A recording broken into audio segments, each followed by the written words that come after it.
Genesis chapter 39. Genesis chapter 39. We went through Abraham. We're going to talk a little bit about the life and times of Joseph. I know we skipped a lot of people in between. We might go back and cover them, but you know, talking about Jacob becoming Israel, he just really is a bad apple for a long time before God, saves him. Interesting thought about Joseph, though. He covers about 1/4 of the book of Genesis. His story covers about a quarter of the book of Genesis. Another interesting fact about Joseph. He is the story that is so important here in this Bible about him. Jesus is not in his lineage. He is not in the lineage of Christ. Remember, Christ came from the tribe of Judah, because he's the Lion of Judah, right? So he came from the tribe of Judah. Joseph was one of the 12 sons of Jacob, and his mother, of course, was Rachel, and she was Jacob's favorite wife. Remember, he stayed around 7 more years just to get her, and she had a hard time bearing children, but she finally buried children, and she buried Joseph. And what was the youngest brother's name? Anybody? Benjamin was the younger brother's name. So when we begin to think about Joseph, we know that there's a lot of favoritism in the household, and it was toward him because he was, his mother died, and his father really loved this young son, and this young son looked a lot like his mother, very beautiful, handsome kind of fellow, took on her good looks, and Jacob, Israel was in the business of sheep business, and he sends Joseph out with the 4 sons that are by the handmaiden, or the maids that he had, and they begin to listen to some of the things he said. He talks about the dreams that he had. And it kind of upset everybody because, he saw the sun and moon bowing down to him and all the stars. So they instantly said that, you're setting yourself up. And then we, of course, know Joseph is famous for the coat of what? Many colors. This tunic was something special. And he wore it and obviously had a little bit of pride for it. So if we were to look at Genesis chapter 37, verse 23, we find that he gets put in the pit, right, because of his coat. Anybody? Part of it, he's wearing that. He goes out to check his brothers, and they throw him in the pit, and Reuben keeps him from killing him, and they sell him to the Midianites, which we find out in verse 1 of chapter 39 are actually the Ishmaelites. So anybody know where the Ishmaelites come from? Anybody? Ishmael. So here we have Ishmael's children in direct line and competition with Isaac's children, the people of blessing, are buying up the children of Israel and selling them into slaves down in Egypt. So here we go. Verse 1, chapter 39. Now Joseph had been taken down to Egypt, and Potiphar, an officer of Pharaoh, captain of the guard, an Egyptian, brought him from the Ishmaelites who had taken him down there. Right? He is in Israel, and he goes from Israel down to where Egypt is sitting downwind of there, so they're going down to Egypt. And the Lord was with Joseph, and he was a successful man, and he was in the house of his master, an Egyptian. And his master saw that the Lord was with him, and that the Lord made all he did to prosper in his hand. So Joseph found favor in his sight, and served him, and then he made him overseer of his house, and all that he had he put under his authority.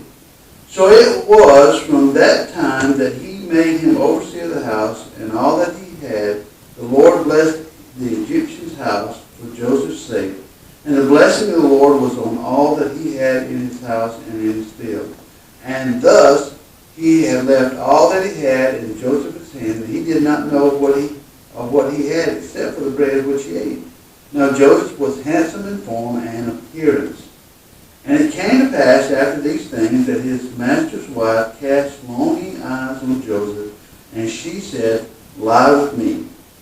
But he refused and said to his master's wife, Look, my master does not know what is with me in the house, and he has committed all that he has to my hand. There is no one greater in this house than I, nor has he kept back anything from me but you, because you are his wife. How then can I do this great wickedness and sin against God? And so it was as she spoke to Joseph day by day, that he did not heed to lie with her or to be with her. But it happened about this time when Joseph went into the house to do his work, and none of the men of the house were inside, that she caught him by his garment, saying, Lie with me. But he left his garment in her hands and fled and ran outside. And so it was that when she saw that he had left his garment in her hand and fled outside, that she called to the men of her house and spoke to them, saying, See, he, that is her husband Potiphar, brought into us a Hebrew to mock us. And he came in to me to lie with me, and I cried out with a loud voice. And it happened when he had heard that I lifted my voice and cried out, that he left his garment with me and fled and went outside. So she kept his garment with her until his master came home. Then she spoke to him with words like this, saying, The Hebrew servant whom you brought to us came to me to mock me. So it happened, as I lifted up my voice and cried out, that he left his garment with me and fled outside. So it was that when his master heard these words, which his wife spoke to him, saying, Your servant did to me this after this manner, that his anger was aroused, and Joseph's master took him and put him in prison, a place where the king's prisoners were confined, and he was there in the prison. But the Lord was with Joseph and showed him mercy and gave him favor in sight of the gatekeeper of the prison. And the keeper of the prison committed to Joseph all the prisoners who were in the prison. Whatever they did, it was his doing. And the keeper of the prison did not look into anything that was under Joseph's authority, because the Lord was with him, and whatever he did, the Lord made it prosper. Let's pray. Lord, as we're looking into this account, Lord, that Moses written for us here in the book of John, quite possibly had learned it from his mother Jacob on his knee, Lord, that she was his nursemaid, and he was going to go into the service of Pharaoh himself, having been adopted by Pharaoh's daughter, and would be brought up in the ways of the Egyptians. Quite possibly what little time that his mother had with him, she told him these stories that had been handed down from one generation to the next, and probably getting him ready, Lord, to see what it would mean to have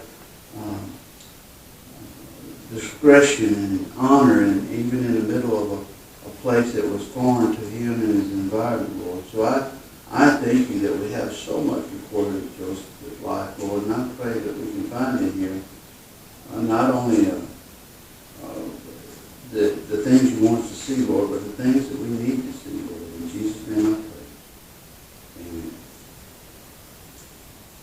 Amen. By the way, you know, that Moses wrote the first 5 books of the Bible, and he was there for the Exodus, and he was there for Numbers, and he was there for Leviticus, and he was there for Deuteronomy, but he was not there for the book of Genesis, right? We won't find him just real quick here anywhere. He certainly was not there for the day of creation, so where did he get all that information from? Had to be somebody hand that information down. The Spirit of God had to put that information in a way that he would hold on to it. So whoever is helping him remember this stuff, and however he's getting started, Joseph, having taken up a quarter of the pages dedicated to the book of Genesis, must have been very important in the scheme of things, and I think it's because of the life that he led. Now, mind you, the things that he said had gotten him in trouble. The coat that he wore had gotten him in a pit. But you can see instantly that he he is taken from there and bought by a very specific person named Potiphar, who was captain of the guards, who belonged to close quarters with the king. And we find that Joseph has some kind of success as a slave in Egypt, is that he didn't spend a lot of his time, a very long time. We don't see any time in these pages where he went around grumbling and griping about the plight he was in. Whenever I look at this, I always try to remember that, we end up at places sometimes because of our fault, sometimes because of the fault of others, sometimes no fault at all, we're just where we're at. And what God intends us for us to do is serve Him and be obedient to Him even in those situations, even in the most unkind situations. And we find that verse 2 opens up with this, and I've got it highlighted. It says, the Lord was with Joseph. We find this a lot, even here in this one chapter, that whatever's going on in Joseph's life, the Lord's with him. The Lord's able to bless him right in the middle of slavery. Right? Bless him with the knowledge of leadership. I don't know where he learned the business secrets of his father and all the sheep herding, because, that was a large business. And as each son of Jacob, Israel, got old enough, they put him out in the field, and they had to learn how to breed the sheep for the best people. And who better to do that from than Jacob? Remember, part of the way he got away with all the things he got away with is that he took his father-in-law, Laban, right? And he messed around with a sheep and put this sheep over here, that sheep. He knew a lot about sheep breeding way back then even. And he left, and his father-in-law was mad at him. Who better to learn the business secrets from him than his father? Who better than his older brothers that he'd been put in there? And matter of fact, he was sent out again with those handmaiden sons, those 4 sons, Gad, Naphtali, and Asher, and Dan. He gets put out with them. And they're his older, rougher brothers. And they naturally form a clique because they felt like they were second-tier sons because they were given to him through handmaidens and slaves themselves. And they would naturally band together, and they would naturally be able to rub roughshod over this young man. There's sometime, by the time they throw him in the pit, somewhere around 17 years old. So whatever time he had spent, he'd learned a little bit about leadership. He had learned a little bit about business, and he had learned that the Lord had a special place carved out for him. So when he got in a place of slavery, when he got in a position of where he had to humble himself before somebody else, when he was sold, he not only was sold into slavery there, he decided he would serve the Lord. And at that moment, we find the Lord picks up in Joseph's life, and even in the middle of slavery, he's blessed. And he's successful.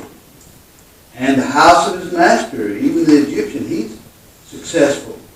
And instantly, look how the world works. His master saw that the Lord was with him, and that the Lord made him prosper in all of his hands. So instantly there's a associated material wealth with spiritual blessings. I wrote this note some time ago. I don't remember when I did. Success doesn't always look the same for everyone. It doesn't. Joe being successful at something won't look like Diane being successful at something.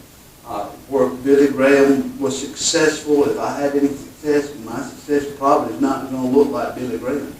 Think about Christ on the cross. For us, the world sees that as failure. But for those who love Him, Christ on the cross is a great success. That's what the old rugged cross, I cherish it.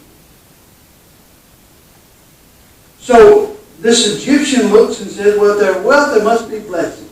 Well, in this instance, it was. And the blessing was so great that Joseph found favor in the sight. He served him. So he served him, right? There was no lip given. There was no questions asked. There's just service rendered. By the way, I think that's how the Lord wants us to go about life, right? Not moaning, grumbling, and complaining. Not putting out all the excuses that we put out, all the things that we have. that was getting away, but I think he intends for us to serve him. And obviously Joseph served him wholeheartedly, and he put him as an overseer over all they had, and everything was under his authority. And it was so much under his authority that the more stuff the Egyptian master put under Joseph's hand, the more things began to be blessed in the Egyptian's life. So much so that everything was put in the man's hand, so that the man didn't even know what he had or didn't have, other than he sat down at the table and ate supper every night. That's a lot like the kind of life I live. I don't know what we got and what we don't got. The only time I'd ask questions if supper wasn't ready, right? What's the matter? But as long as you feed me and let me sleep and water me, I'm pretty well. You can keep me like a hog. I'm just happy and content, waiting to be taken out and slaughtered. Just basic. But anyway, so this is how that is. And then the Bible says in verse 7 that, and it came to pass after these things, right? After what things? After Joseph had shown that how exceptional he was in management, after Joseph has had a lot of success within the household, after more riches had been brought in, right? Because not only did the Egyptian man was blessed by all that was prospering in his household, but all the other servants were being prospered, and obviously the woman was getting her cut of what. So after these things, after Joseph had been put in the position he put in, not to mention that he looked really nice in appearance, right? Verse 6, he was handsome in form and appearance, right? So he was shaped right, he looked right. And after these things, she cast longing eyes at Joseph, saying, "Lie with me." Now, I don't know. She obviously didn't have a lot of respect for her husband, because she kept telling all the other servants, beginning in verse 14, "See what he's done. See what my stupid husband's done. See what he's done. He's brought this Hebrew in here." And I'm telling you, when she used the word Hebrew, she's not using it in a kind manner. Right? Because the Egyptians had a bad taste in their mouth for anybody who wasn't an Egyptian, right? And the Hebrews were far down the chain for them. Just brought him in to mock us, right? He's throwing all this junk up in his face. My husband set us up for failure, basically what she's saying. And she would come to him day after day, and she would try to wear him down. She was very persistent. But verse 9, Joseph answered her and said this, "How then can I do this great wickedness?" It was socially imprudent, right? He sees it like we've been talking about the last couple of weeks. We kind of talked about it anyway in Sunday school, how that anger kind of doesn't stay in one spot, but kind of radiates out, right? We may have where ground zero is, but all the things that it affects, so that my sin doesn't just affect me, but it affects those around me. It affects the church, it affects everything. So he's saying that not only with this great weakness of being immoral and socially imprudent and doing so hateful to somebody who's done me so good, not only is wrong, but also it's just a sin against God. And whether we want to be so, not only is it socially imprudent, but it's also spiritually impossible. We don't want to sin against God. All the blessings that you and I, Miss Prosper's wife, enjoy, they come because God has favor on me. If I begin to go off and sin with you, and this is still an immoral society, it's kind of like the Roman society, they traded up and down all the time. They were in and out of each other's house, in and out of each other's bed. So Joseph is staying morally centered in what he believes and knows about how his God wants him to be. And he's not being persuaded to join in the cultural filth and sleaze around him. What a thing it would say about us if we would serve and keep our mind on the righteousness of God and not get bogged down in the things of this world. It's like we were talking about TikTok this morning. Well, maybe not specifically. But, I read a lot of stuff and try to keep up with that stuff. They socially program that thing to keep you watching it. It's owned by China. China's not here to do you any favor. They're shipping drugs, fentanyl-laced drugs that look like Skittle candies across the border, killing us all day long. Matter of fact, there's warnings going out for Halloween, that especially in and around those poor towns, if you go to somebody's house, and you need to be careful because of the stuff that they give you could be laced with fentanyl. Here's a country set on trying to destroy us, and we're letting them do it basically because that's what we do. We let the fox in the hen house all the time, and we feed ourselves with the stuff that they program into us, so that we lower our standards and we lower our morality, and we play the games that we were talking about this morning that was leading people to death and that kind of stuff. And Joseph, his answer for that was that he's going to stay away from wickedness and stay under the charge of the Lord. So what is the cure for that kind of stuff? Stay away from it. Again, I looked through the whole Bible. God's cure for sin is to radically cut it out. If your arm offends you, what? Cut it off. Eye offends you, what? It's better to go into heaven, right, blind or maimed, than to enter into hell with sight and use of the faculty. Jesus said that. And you say, well, that's radical talk. Jesus was using hyperbole when he said that. No, Jesus is being very practical. Break off with sin. It's not a gradual decline. It's not like putting on a nicotine patch and having to step down, right? By the way, you do know if you use nicotine patches, you can't smoke on top of that, right? My father learned that one time. So his thing was that it's socially impure, spiritually improbable, and impossible, and it's a great sin against God. So when we sin, not only do we sin around those around us, right, but we sin against God. Jesus had died on the cross. Well, Doug's talking about somebody had asked him, or said to him that there was a certain type of sin that didn't matter so much, some that was sin to hell. Brother Doug's answer for them was sin. It's offensive to God. His Son has come to die for all our sins, right? The little white lies, as well as the people who committed mass murder. He died for all of that. So anyway, she's persistent in her evil, trying to wear him down. But he does not heed to her. But he has to have constant interaction with him, right? He's a slave to this household. He can't help but running in around it. Now, he tried to be very stealthy about this by always making sure someone else was around. But the day came when there was no one else around, and he was in the house. And she came to him and grabbed his garment. He leaves the garment there. So he got thrown in the pit because of the coat. He's going to get thrown in the prison because of a coat. Yeah. If I was him, I'd just stop wearing coats. You're exactly right.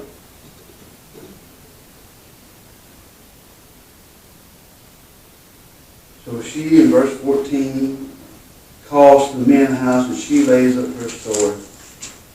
Quite possibly had not been quoted at that time, but pretty sure Joseph had it in his mind before this was all over with. Hell hath no fury like a woman's scorn. I'm not sure who said that, but they obviously had been married for a while. 32 years. And it happened when he heard that, I lifted up my voice, verse 15, he left his garment and fled and went outside. So Joseph didn't just keep running away, right? Matter of fact, Joseph may have not even thought about that. Joseph's still around the house. I'm thinking if Joseph had good sense, he would have kept running, but then he would have been a runaway slave, and they would have, I don't know. However this worked out, he went from the pit to the prison. What I want to show you is in verse 12. But the Lord was with Joseph. He was with him in the pit, he was with him in slavery, and now he's with him in prison. And again, I say to you, not all of us know what success doesn't look the same for all of us. But here again we see where Joseph is in what we would think was even a worse position of being put in slavery. And yet, in the middle of it, he might not have felt like he was favored, but really and truly he was favored, because God began to move even in the prisoner keeper's life and begin to commit everything to Joseph had. Again, his natural leadership, his spiritual discernment, all that rose to the top, and he began to do exactly what he always did, and that was to prove himself that he was worthy of more and more responsibility. So much so it was the Lord's favor on him. So much so was success it was having that the prisoner, the keeper of the prison, didn't even keep checks or tabs on him, right? You know, if there was a work detail that day and you went out the prison gate, it wasn't because the prison keeper had anything to do with it. It's because Joseph had assigned you to that. And he was going to make sure those things happened. If you needed to be punished, Joseph come up with those things too. Verse 23 says, again, he didn't look into anything that was under Joseph's authority, because the Lord was with him. And whatever he did, the Lord made it prosper. I don't want to preach prosperity gospel, but I'm telling you, this at least says this much to me. That no matter what situation we're in, if we begin to look less at the things that are happening to us and more things that the Lord wants to happen around us, and we have the right mindset for God to come in and show favor to us, and we can see him prosper, not only the circumstance we're in, but people around us can benefit from that. It's when we decide to stop complaining and grumbling and griping and set those things aside and begin to fall in line with what God has in mind, and begin to ask him what his plan, his purpose, his will is for this particular situation. For these dark days, this cloudy country, this job situation. When we begin to see what he wants and falls up under that, I think we end up having just a better time at it. And certainly are able to bless a whole lot more folks than just grumbling and griping and saying, poor is me. That's all I say about that.